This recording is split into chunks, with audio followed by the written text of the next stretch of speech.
What is up, everyone? Welcome back to another video. Today I'm going to be going over how to properly fill out a wholesale real estate contract. As a 21-year-old wholesaler closing 2 to 3 deals a month, I actively get asked, how do I properly fill out a contract? And it's very good that people are asking this because this is what's going to get you paid, and it's very important to do it properly so you don't get screwed over or sued and you actually get paid. With this video, I'm also going to be giving you guys the free download to my exact contract, the one I use. So not only will you have my exact contract, you'll know exactly how to fill it out. All right, guys, so before I go over how to actually sign the contract and fill it out properly, I'm going to tell you guys where to get my exact contract so you guys can follow this step by step with me. So in the description below, I have my free Discord. It's 100% free to join. In there, I have a tab called Seller Contract. This is where I have the contract. All you got to do is join the free Discord using the link below and then click this link and it should open up the contract that I use. All right, guys, now that we have the actual contract pulled up, let's go over it and I'm going to show you guys exactly how to fill it out. So guys, real quick, this is the purchase and sale agreement. This is the contract between you and the seller. And then I also have the assignment of contract. This is the contract you and the end buyer will be signing. So we're going to go over both of these real quick and I'm going to show you guys how to fill this out. So guys, super simple. So it says this agreement is made this blank day of, and then it'd be blank 20. So basically here you would put the date. So it's November 11th. So for example, we'll do 11th, right? Day of November. So just like that. And then the 20 would be 2020, whatever year you're in. So for now, it'd be 2025. Next year, it'd be 2026. All right, guys, this part's really simple. This is basically where you're going to be filling out the seller's information and your information. So the seller, for this example, would be John Doe, right? They own the property. And if there are two people involved, like if they're married, so say like there's a married Doe also like involved, we would do and, right? Mary Doe. So we would want to have both of their names. If there's two people involved, if it's just one, you would put that one name. And buyer, so this is where you put your information. If you have an LLC, this is where it would be. So we can do RE Wholesale LLC, right? And this is now properly filled out. Okay, guys, so now it comes down to the property information. So street address, this is literally the address of the street or the address of the property. So we could do like 123 Main Street, right? Let me fix this up. And then for city, state, and zip, for this example, we'll just do Houston, Texas, and then we'll just do 77033. So just like that. And then legal description. So I see a lot of you guys get confused on this. This is on your county appraisal website. This is where it has the tax information, stuff like that. That's where you'll find the legal description. If you don't know anything about that, do not worry. Watch this. Again, guys, if you guys don't know how to properly get legal descriptions, don't worry. In my free Discord, again, the Discord link is in the description below, 100% free to join. I have a legal description prompt. This is a literal copy and paste prompt. All you got to do is paste this into ChatGPT and then put the address and it'll give you the legal description. If not, it'll tell you exactly how to get the legal description step by step for any state, for any market. It's a copy and paste prompt. Again, it's in the free Discord, link in the description. So don't trip about not knowing how to get the legal description. Okay, but usually for this example, we're not even using like a real property. So we'll make one up. The legal description would go like 12th block, right? It'll be something like this, like just something like this. It really depends per like county, per area or whatever, but it'll be something like this. So just put the legal description of the property properly here, and you should be good to go. All right, so now we're sort of getting to the fun part. This is basically your purchase price to the seller. So if it's John Doe, and Mary Doe, this is how much we're gonna be paying them. So total deposit, this is really like earnest money. I usually keep it at 0. Cash due to unless they ask. This is unless they ask for earnest deposit down or something down. I keep it at 0. Cash due to seller at closing. This is how much you are purchasing this property for. The wholesale price. So let's say we're picking it up for 50,000. So we'll put $50,000, and then so total price, right? This would be $50,000, right? And that should look just like that. Earnest money. This is just information about the earnest money. Probations, impounds, and security deposits. You can read this. I'm not going to go over all this. Closing date and transfer of title. Now, this is important. So this is going to be your closing day. You would want to get this all wrapped up and done by the day you put on here. If you do go over, obviously that you're not being held by the contract, and the seller can keep the deposit if you do put a deposit down.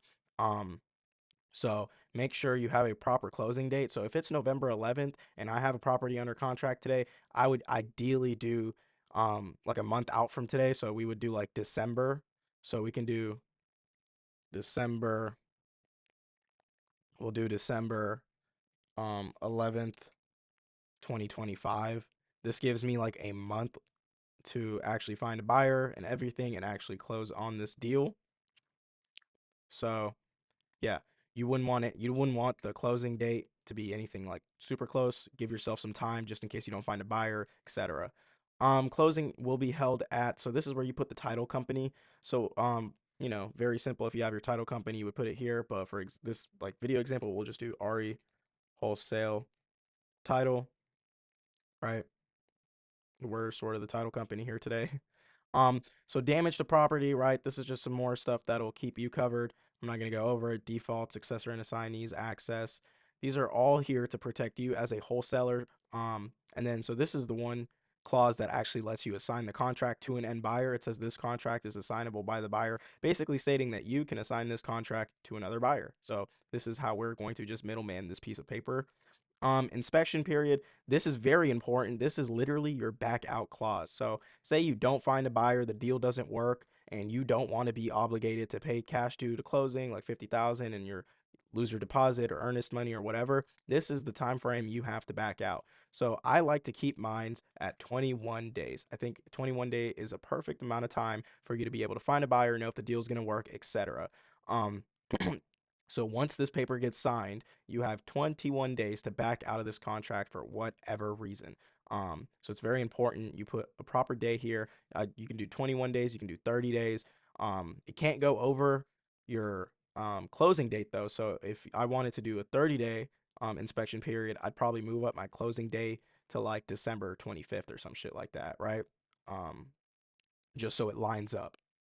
All right, guys, we're pretty much almost done with this contract.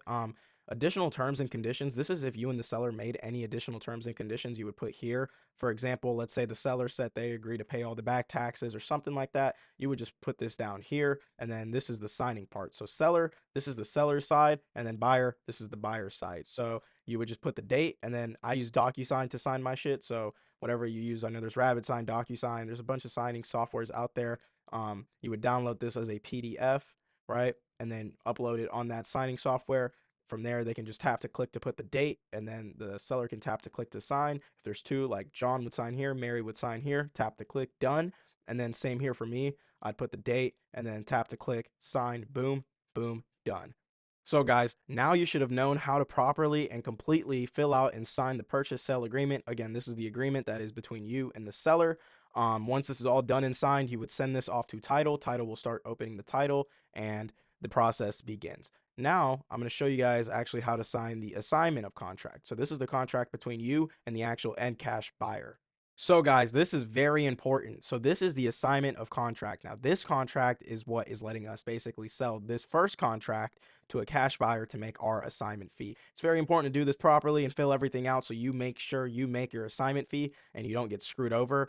This piece of paper is very protective towards the wholesaler, aka you. And it's designed that way to not get you screwed over. I do know the assignment of contract, there's a lot of people charging thousands of dollars for this piece of paper. I'm giving it to you guys for completely free. Again, it's all in the free Discord. The link's going to be in the description. And then before we begin, I just want to make sure you guys realize you are the assigner and the cash buyer is the assignee. So that's very important to know that you are the assigner and the cash buyer is the assignee. So again, you are the assigner and the cash buyer is the assignee. So this agreement is as the assigner. So this is where you would put your information. So this is where we put our LLC name. So for, again, this example, it's going to be RE Wholesale LLC, right? And then the assignee, let's just do HTX Home Buyers, right? Houston Home Buyers, some shit like that. So they are the assignee and we are the assigner. We're assigning this to the assignee, right?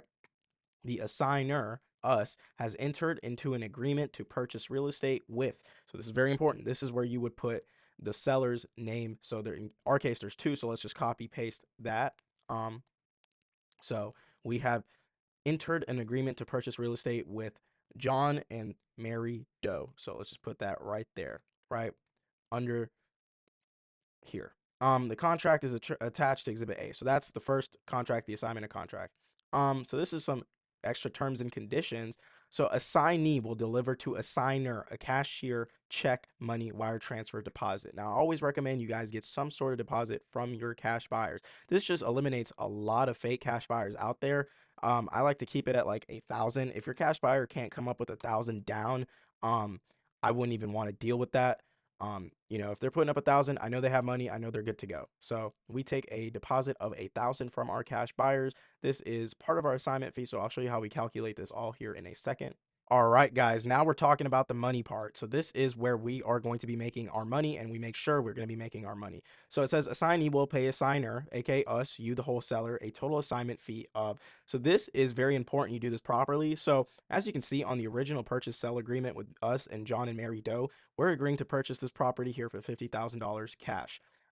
So on the assignment of contract, say we have this the end buyer, HTX Home Buyers, they agreed to pay us $60,000 for this property. What we would do is our assignment fee is going to be that $10,000 difference. So we're going to be receiving an assignment fee, $10,000. So here we're just going to put that down so the title company knows how much we are going to be making as an assignment fee, right? At close, the assigner, aka us, right, will receive the $10,000 assignment fee. Very simple. Now, this is important you guys do this properly so, title company knows exactly how much you, the assigner, is getting in the assignment fee. All right, guys, we're in the ends of it right now. So basically, purchase price and underlying transaction. This is how much me or like your company, RE Wholesale LLC, got into contract with John Doe and Mary Doe. So we got the property under contract with them for $50,000. So that's the price we're going to be putting here for purchase price and underlying transaction. So that's 50,000, right? The assignment fee, our assignment fee again is that $10,000. We would put that here just like that. And then we did get that $1,000 deposit from our buyer. So we're going to just include this here. And this is how we're going to subtract it. So at the end, right, the total due at closing by assignee. So the end cash buyer needs to come up with 69,000, right? At closing, they need to come up with $69,000. That's minus our deposit, us making our assignment fee, and John and Mary Doe getting their $50,000. It's all broken down properly so the title company understands who gets what and how much they get. All right, guys. So clause 7, assignee must close underlying transaction on or before. So if our actual purchase sale agreement with John and Mary Doe is set to close for, where was it? December 11th, we would want this to be done before that. So, just in case this doesn't go through, we can find another cash buyer. So it's November 11th, so we would do maybe like November, you know, 30th, right? November 30th. So boom, just like that. Um, and then these are all here to protect you as a wholesaler. You can go over these. They're all here to protect you. This agreement is null and void if the deposit of $1,000, that's the deposit we're getting from that cash buyer, isn't received on or before. So if we have it for November 30th, we can do like November 25th. So if they don't come up with that deposit, um, this contract is actually void. And then, oh my, so misspelt. Sorry guys, my keyboard's bugging out. So, and then from here, sign, right? Assigner and assignee. So you would sign here, and then the end cash buyer would assign or sign here, just through DocuSign, Rabbit sign, whatever. Very simple, and just like that, you're off and you're good to go, and you can send this off to title as well. While you have title open for this, you send this out after everything is broken down. Title knows who to pay and how much to pay because it's all broken down here properly.